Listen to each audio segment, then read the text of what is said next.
Montessori School, Sanjeevani Nagar, Jabalpur welcomes you.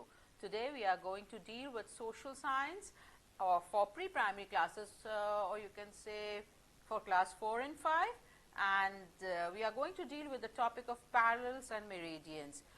And if you like the video, kindly subscribe for it and don't forget to press the bell icon. So here we begin with parallels and meridians. So we have already studied the shape of Earth, and if you want to know your planet, you can get the link down in the description box. And the Earth rotates on its own axis. We already know this. Earth has two endpoints and they are called poles.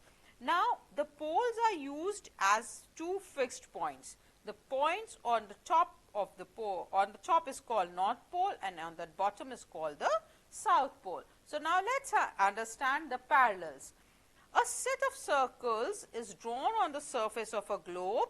These circles run from east to west and these are called parallels or lines of latitude. You can see it on the screen.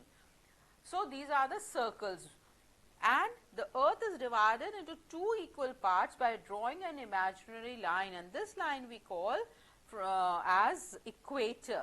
You know, Earth is divided into two parts, north part and the south pole by an imaginary line, and this line we are calling as equator. It is the longest parallel. We are calling these lines parallel because they don't cut each other, or neither are they meeting each other.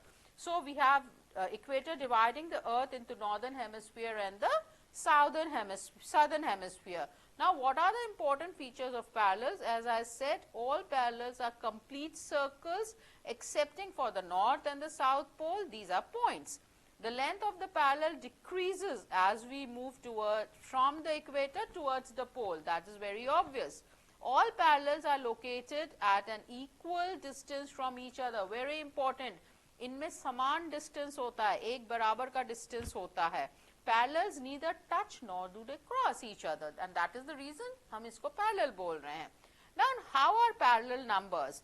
We start from equator and mark it as zero latitude, and इसके ऊपर हम जाते हैं तो 0 till 90 north and 0 till 90 south.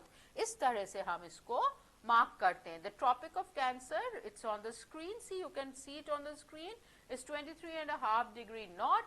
Tropic of Capricorn is 23.5 degrees south.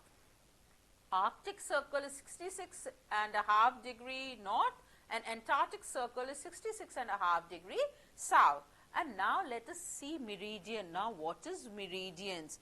The meridians are the imaginary line running from North Pole to the South Pole. See, and these are called longitudes. The circles were called latitudes and these are longitudes. And what are the important features of these meridians? All meridians are of same length.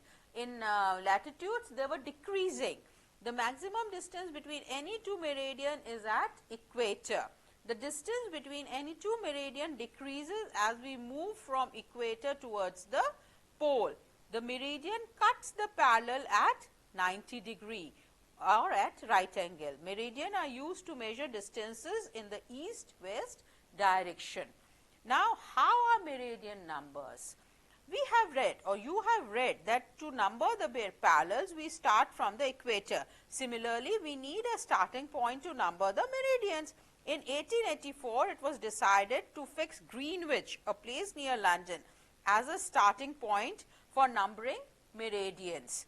The meridian that passes through Greenwich was marked as 0 degree and named as prime meridian.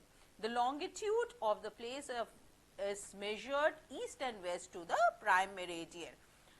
Understood? Well understood. So एक London से जो meridian पास हो रहा है उसको हम prime meridian कहते हैं और इसके east और west हम फिर इसको numbering करते हैं. Now how do we locate a place on the globe? We all know that the latitudes are cutting the longitudes, and this is called the grid. When we come to know the position on the grid, we can number the latitude. With this, thank you very much. See you.